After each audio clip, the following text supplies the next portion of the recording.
पांचों परमेष्ठी अरहंत सिद्धाचार्य उपाध्याय और सर्व साधु भगवंतों को बारंबार नमस्कार। द्वादशांग श्रुत देवता स्वरूप भगवती जनवाणी सरस्वती माता को भावपूर्ण वंदन। पूर्व शताब्दी के धर्म धुरंधराचार्य परम श्रद्धेय चारित्र चक्रवर्ती ज्ञानी ध्यानी तपस्वी पूज्य गुरुवर्य शांति सागर मुनिराज को बारंबार नमन। दीक्षा शिक्षा गुरुआचार्य विद्यासागर महाराज को नमस्ते।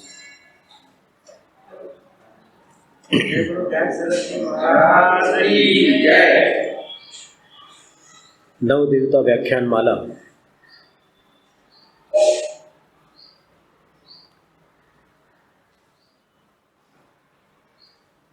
लगभग 10 दिन के अंतराल पर पुनः प्रवर्तमान हो रही है। आज अरहंत सिद्धाचार्य उपाध्याय सर्व साधुओं के उपरांत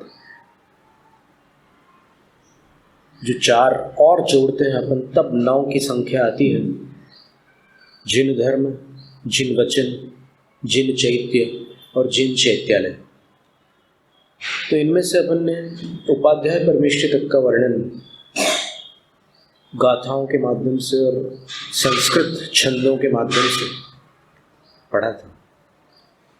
और अभी इन 9 दिनों में हमने यहाँ कुछ लोगों को एक अनुष्ठान भी बताया था, हो सकता आप तक पहुँचा हो। वो एकम से 10वीं तक का एक अनुष्ठान था। एकम को नमो अरिहंताणम की मालाएं करनी है, कम से कम 9, मध्यम 27 और अधिकतम 108। फिर दूसरे दिन नमो सिद्धाणम, जैसे आज नमो सिद्धाणम का दिन है, कल नमो आयर्याणम, नमो वज्रयाणम, नमो लोहे सबसाणम। ये क्रम से 5 दिन हो गए। फिर षष्ठी, सप्तमी, अष्टमी, नवमी को नमो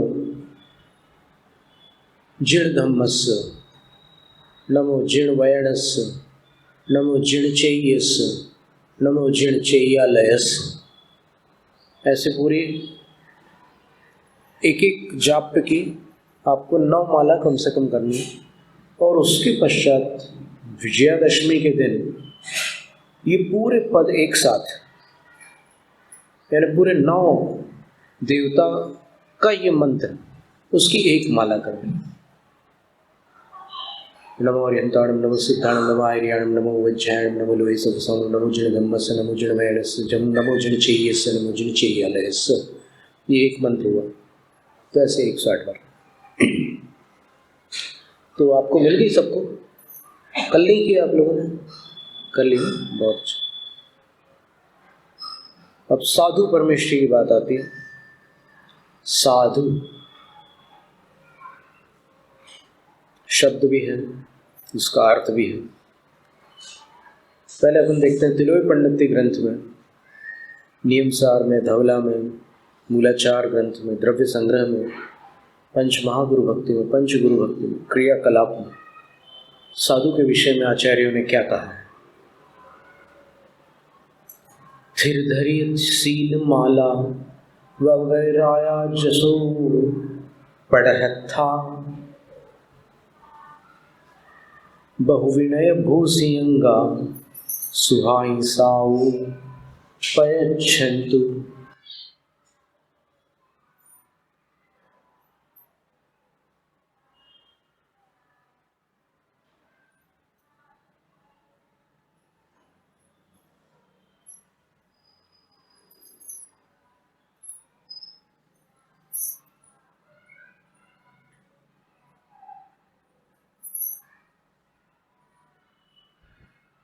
है तो अलंकारिक वर्णन है साधु का। भले साधु अलंकार न धारण करे, लेकिन उनके भक्त तो उनके प्रति अलंकृत भाषा का प्रयोग कर सकते हैं। यति वृषभाचार्य महाराज तिलोई पंडित की 5वीं गाथा में लिखते हैं, मंगलाचरण में, कि साधु वो हैं कि जिन्होंने एक माला पहन रखी है और हाथ में एक कपड़ा पकड़ा हुआ है और जिनका शरीर अनेक आभूषणों से भूषित है, ऐसे साधु हम सबको विविध प्रकार के सुख प्रदान करें। अब ये निश्चित है कि प्रश्न उठेगा कि भाई ऐसा कैसे, तो समाधान सुन लो। क्योंकि जो लेखक हैं वो एक शीर्षस्थ दिगंबर जैन आचार्य है, तो वो जो वर्णन कर रहे हैं वो अलंकारिक वर्णन है। उसका शब्दार्थ लेंगे तो फिर समस्या खड़ी हो जाएगी। उन्होंने एक माला धारण कर ली है गले में। वो कौन सी माला है?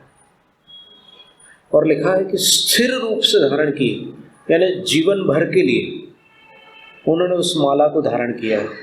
वो माला कौन सी है? स्थिर धैर्य शील माला।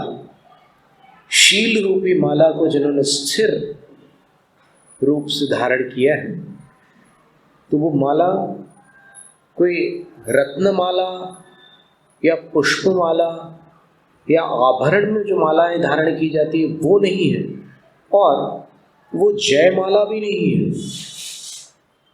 जो जयमाला चक्रवर्ती धारण करता है ना, षटखंड पर विजय प्राप्त करने के उपरांत, तब वो चक्रवर्ती विजयी माना जाता है।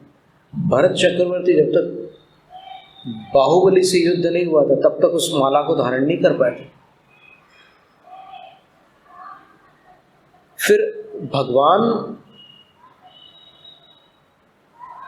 जब कोई मुनिराज अपने कर्मों पर विजय प्राप्त करके भगवत पद को प्राप्त होते हैं, तब उस विजय की माला को भी जयमाला कहते हैं। जो अपन भगवान की पूजा करते हैं और उसके बाद जो पढ़ते हैं, पूजा के बाद जो जयमाला होती है, वो भगवान की स्तुति होती है। उन्होंने किन किन पर विजय प्राप्त की है उसका वर्णन होता है। उसमें 12 अनुप्रेक्षाएं अधिक नहीं होती। भले ही वर्तमान में कवियों ने बहुत परिवर्तन किया, उनको जो समझ में आया उन्होंने वो सब अपनी प्रतिभा से लिख डाला। पर जब अपन आगम देखते हैं तब समझ में आता है कि पूजा जब की जाती है तो पूज्य और पूजक के बीच की जो दूरी है उसको घटाने की विधि का नाम पूजा है।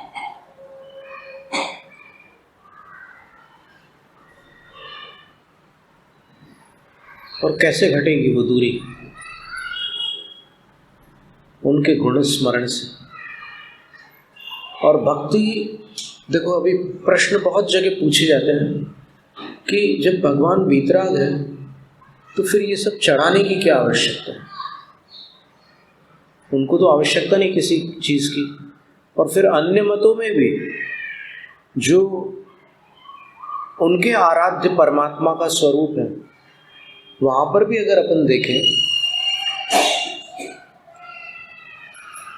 तो उनको भी भक्त के दिए हुए लड्डू आदि की कोई आवश्यकता नहीं।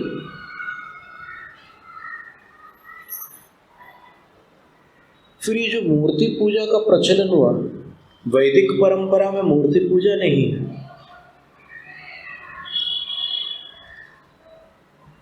और स्वामी दयानंद सरस्वती ने सत्यार्थ प्रकाश के 12वें समुल्लास में नास्तिक मतों का खंडन किया है। और नास्तिक मतों में उन्होंने 3 मतों को ग्रहण किया, जैन मत, बौद्ध मत और चार्वाक मत। और इनका खंडन करते हुए उन्होंने स्पष्ट लिखा है कि मूर्ति पूजा जैनों से हिंदुओं में गई।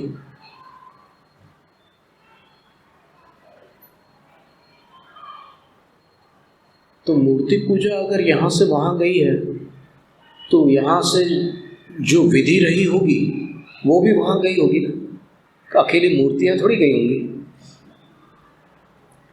जो आराधना की विधि है वो भी यहाँ से वहाँ गई होगी। तो फिर ये कहना नितांत अज्ञानता पूर्ण होगा कि कुछ जैन लोग प्राय करके दक्षिणा पथ वाले जैन लोग हिंदुओं की पूजा पद्धति के अनुसार पूजा करते हैं। हिंदुओं की पूजा पद्धति कहाँ से आ गई? जब स्वयं दयानंद सरस्वती जी लिख रहे हैं कि जैनों से हिंदुओं ने मूर्ति पूजा को अपनाया, वहाँ पर वैदिक परंपरा में मूर्तियों का प्रावधान नहीं है, लेकिन फिर भी उनके पास भी युक्तियाँ हैं कि हम मूर्तियों की क्यों प्रतिष्ठा करते हैं। स्वामी विवेकानंद जी ने उसको प्रमाणित किया था कि मूर्ति की क्या आवश्यकता है।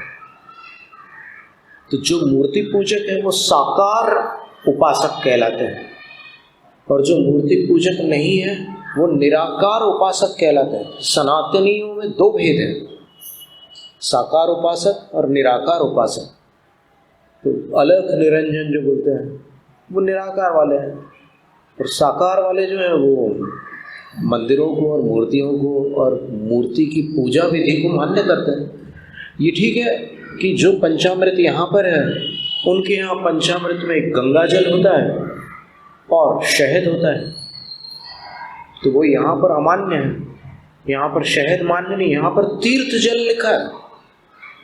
और उत्तर पुराण के प्रथम पर्व में गंगा को तीर्थ भी माना गया है, इसलिए गंगा जल को अपन तीर्थ जल है इसको स्वीकार करते हैं। पर क्यों है उसके अलग हेतु दिए उसमें। गंगा जल तीर्थ क्यों है? क्योंकि भगीरथ ऋषि जो अजितनाथ भगवान के चचेरे भाई थे, जिन्होंने उत्तर पुराण पढ़ा हो उनको स्मरण हो कि अजितनाथ भगवान के एक चचेरे भाई थे भगीरथ। तो उन्होंने गंगा तट पर बड़ी भारी तपस्या की थी। उनकी तपस्या से प्रभावित होकर इंद्र ने क्षीर समुद्र के जल द्वारा उनके चरणों का प्रक्षालन किया था, और वो धारा गंगा में मिली और गंगा तब से दुग्ध धवल हो गई। और चूंकि ऋषि की चरण रज गंगा में सम्मिलित है इसलिए गंगा तीर्थ है। ये जैन मत है। तो जिनके जो मत हो वो ठीक है, उनके स्थान पर है, लेकिन अपन सही और बाकी गलत, इस विवाद में पड़ने वाले की संलेखना बिगड़ जाती है।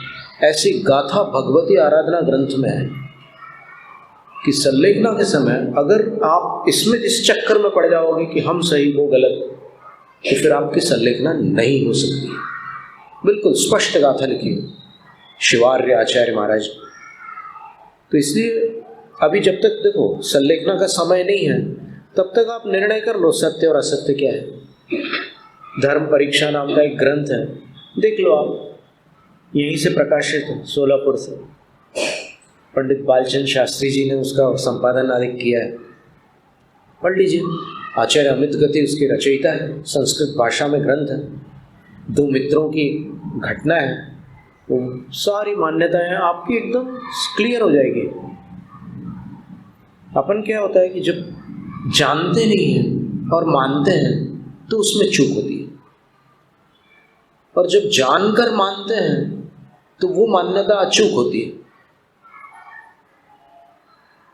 तो उसमें वो चीज समझाई है धर्म परीक्षा ग्रंथ में। तो यहां पर कह रहे हैं कि जिन्होंने जीवन भर के लिए शील की माला को अपने गले में धारण कर लिया, वो आंखों से दिखने वाली माला नहीं, लेकिन आचार्य कह रहे हैं कि जिन्होंने उन ऐसी माला धारण की है वे साधु हमें सुख प्रदान करें। और फिर दूसरी बात क्या है, माला धारण करके भी ववगय राया, गृहस्थों जैसा राग उनके अंदर नहीं है।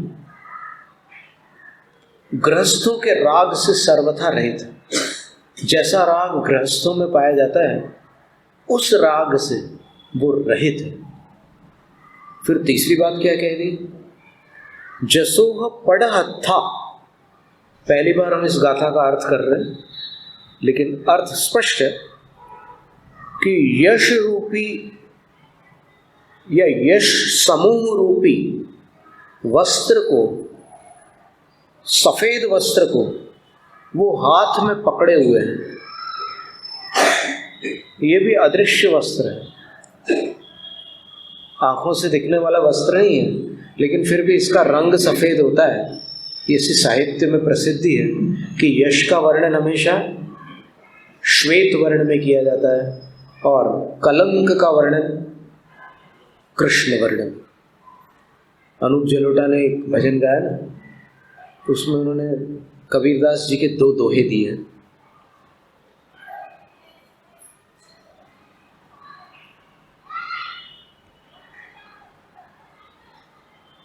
जल से पतला कौन है, कौन भूमि से भारी, कौन अगन से तेज है, कौन कजरी से कारी। ये प्रश्न है पहले दोहे में। फिर दूसरे दोहे में उत्तर है,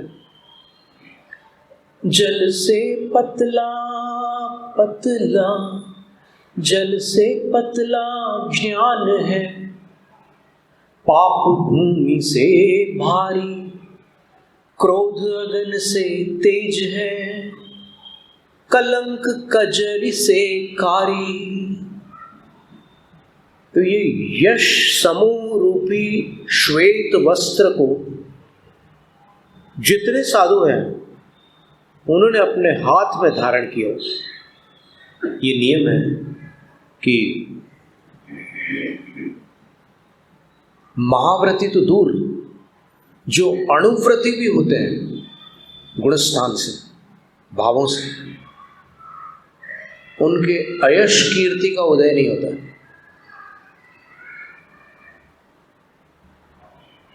अयश कीर्ति का उदय चौथे गुणस्थान तक, यानी सम्यक दर्शन है लेकिन व्रत नहीं धारण किए हैं, तब तक अयश कीर्ति का उदय हो सकता है। ये अनिवार्य नहीं है कि हो, पर हो सकता है। लेकिन ये अनिवार्य है कि व्रत धारण करने के बाद अपयश नहीं हो सकता। अगर होगा तो कोई कषायवश करेगा, अपयश करना चाहेगा, लेकिन अंततः वो अपयश यश में परिवर्तित हो जाएगा।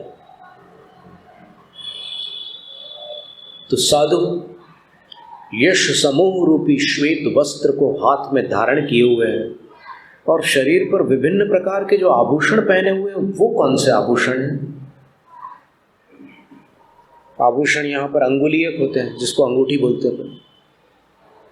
फिर ये कड़ा होता है, इसको कटक बोलते हैं। ये बाजूबंद होता है, उसको अंगद कहते हैं। कंठ में हार होता है, यहाँ पर कटिसूत्र होता है, और चरणों के भी आभूषण होते हैं। बहुत प्रकार के शीर्ष के भी आभूषण होते हैं, मुकुट आदि। कर्ण के आभूषण होते हैं, कुंडल, केयूर, हार, ये सारे आभूषण होते हैं। तो मुनिराजों ने कौन से आभूषण को धारण किया है? तो मूलाचार ग्रंथ में बताया है कि मुनिराजों ने 7 प्रकार की कायिक विनय, 4 प्रकार की वाचिक विनय और 2 प्रकार की मनोविनय, ऐसे 13 आभूषण धारण करके रखे।